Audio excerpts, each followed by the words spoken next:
ดูครับขยับ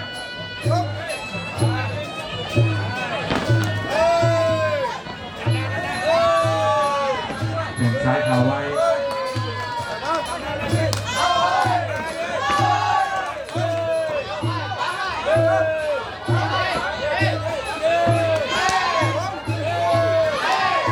ดูนะครับยกสอง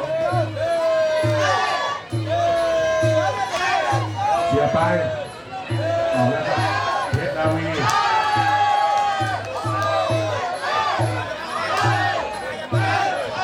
ดูครับ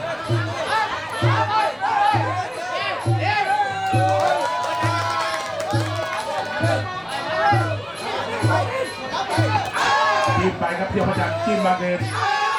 เพชรนาวีสอบมาครับเที่ยวพระจันทร์เพชรนาวีเสียตี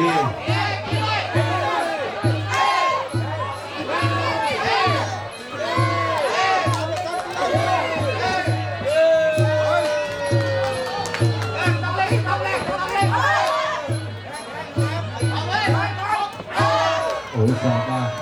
แข่งสายเงินจิ้มไปเอาจิ้มจะสะดุ้งนะเพราะโอ้ยแข่งขวามาแข่งขวามาเอาเจ็บตัวแข็งดูครับจิ้มขวาขึ้นบนเอามาเพชรเอาเลยเที่ยวพระจันทร์เลย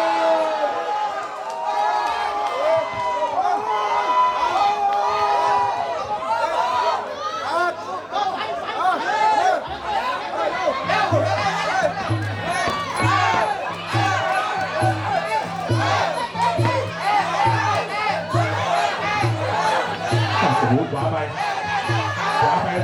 แค่นั้นโอ้ไม่ทันเลยครับซ้ายคือเพชรนาวีเข้ามา